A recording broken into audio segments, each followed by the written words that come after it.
जय बाबा जी महाराज। बाबा जी महाराज का आप सभी को आशीर्वाद। दोस्तों, हम बाबा जी के चमत्कार कह लीजिए या बाबा जी की कहानी या बाबा जी के किस्से, नीम करोड़ी बाबा जी के जो कुछ अद्भुत किस्से हैं उनकी हम श्रृंखला लेकर आए हैं और उसमें से एक एक किस्सा हम आपको हर एक वीडियो में बताने की कोशिश करेंगे। आप देखिए, आज हम आपको बाबा जी का एक बहुत चर्चित किस्सा सुनाने जा रहे हैं। ये चमत्कार कह लीजिए या बाबा जी का अपने भक्तों के प्रति प्रेम कह लीजिए, उसके बारे में चर्चा कर रहे हैं। तो आज की बात हम करते हैं कि बाबा जी के चित्र के सामने की हुई प्रार्थना का उत्तर बाबा जी अवश्य देते हैं। इसी संदर्भ में बाबा जी का एक किस्सा है जो हम आपको शेयर कर रहे हैं। अच्छा लगे तो लाइक करिएगा, कमेंट करिए और यदि आपने वीडियो को सब्सक्राइब नहीं किया है तो सब्सक्राइब जरूर करें, जिससे कि बाबा जी के ऐसे किस्से आप तक पहुंचे। बाबा जी के एक भक्त थे केशव प्रसाद द्विवेदी। उनकी आर्थिक स्थिति काफी कमजोर थी।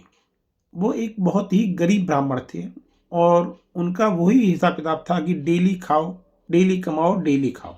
पंडित, एक गरीब ब्राह्मण, डेली कमाना और डेली उस पैसे से अपने परिवार का भरण पोषण करना। लेकिन बाबा जी का परम भक्त था, बाबा जी के साथ हमेशा रहा करता था। और आपको तो पता ही है कि बाबा जी कभी भी एक जगह पर ज्यादा समय तक नहीं रुकते थे। बाबा जी भ्रमण करते रहते थे, कभी कहीं जा रहे हैं, कभी कहीं जा रहे हैं। उन्होंने पूरा भारत का भ्रमण किया हुआ है बाबा जी। तो एक समय की बात है, केशव प्रसाद द्विवेदी बाबा जी के पास बैठे हुए थे। बाबा जी अपने भक्तों के बीच में घिरे हुए बैठे थे और बाबा जी ने अचानक बद्रीनाथ जाने का प्रोग्राम बनाया। तो बाबा जी ने अपने भक्तों से कहा, चलो बद्रीनाथ चलते हैं और वहां दर्शन कर आते हैं। और उन्होंने केशव प्रसाद द्विवेदी जी से भी कहा कि द्विवेदी जी, आपको भी चलना है, तैयार रहिएगा, बद्रीनाथ चलेंगे। और केशव प्रसाद द्विवेदी भी बिना किसी शिकायत के बाबा जी के हर बात का उत्तर हाँ में दिया करता था और वो सहमत हो गया बाबा जी के साथ चलने। जबकि द्विवेदी जी के पास यात्रा में जाने के लिए पैसे नहीं हुआ करते, घर खर्च के लिए पैसे नहीं हुआ करते थे, लेकिन वो लोगों से पैसा उधार मांग कर लाते थे और बाबा जी की यात्रा पे जाया करते थे, लेकिन कभी बाबा जी से कुछ नहीं कहा करते। तो बद्रीनाथ की यात्रा की तैयारी हो गई। द्विवेदी जी जब यात्रा पर जाने लगे तो घर पर अपनी पत्नी से बोले कि मैं बाबा जी के साथ लंबी यात्रा पर बद्रीनाथ जा रहा हूँ। मेज पर बाबा जी की फोटो रखी हुई है, उसकी पूजा करती रहना और किसी कारणवश यदि हमसे संपर्क करना चाहो तो बाबा जी की तस्वीर के सामने बाबा जी से कह देना, संदेश हमारे तक पहुँच जाएगा, क्योंकि हम बाबा जी के साथ ही रहेंगे। अब यात्रा शुरू हो चुकी थी। बाबा जी और बाबा जी के भक्त सब यात्रा पर चल रहे थे।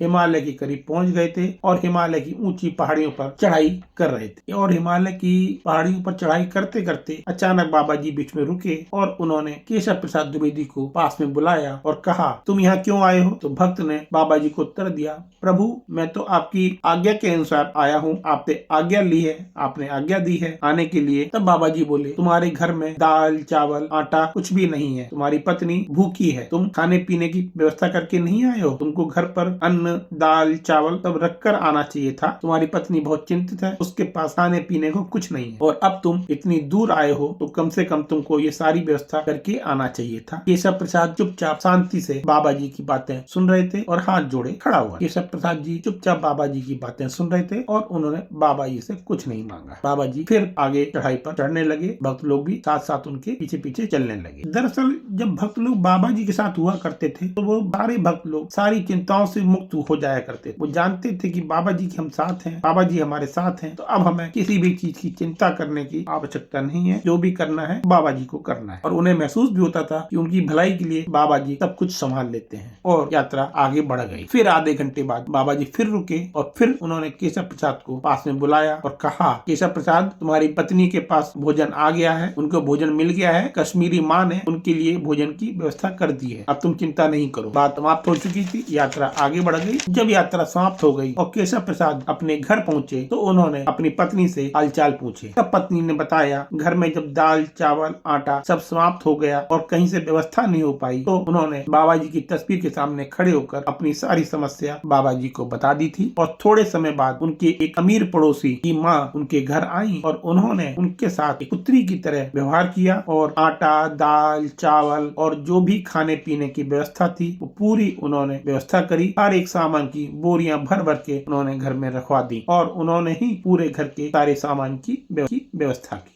बाबा जी की इस कृपा से केशव प्रसाद द्विवेदी के आंखों में आंसू आ गए और वो मन ही मन बाबा जी धन्यवाद प्रकट कर रहे थे। बाबा जी सबसे कहते हैं कि यदि मैं ना मिलूं तो सिर्फ मेरी तस्वीर के सामने खड़े होकर मुझसे सच्चे मन से अपनी परेशानी, अपनी व्यथा बता दो और तुम निश्चिंत हो जाओ, मैं सब संभाल लूं और मैं हर एक का उत्तर अवश्य देता हूँ। श्री हनुमान जी के तार श्री नीम करोड़ी बाबा जी महाराज आपके चरणों में मेरा कोटि कोटि प्रणाम। ऐसे बाबा जी अपने हर एक भक्त का बिना कुछ बोले, बिना कुछ कहे ख्याल रखते हैं। आप भी बाबा जी को प्रार्थना करिए, आपका भी भला होगा। अगले वीडियो में फिर मिलते हैं, तब तक के लिए नमस्कार।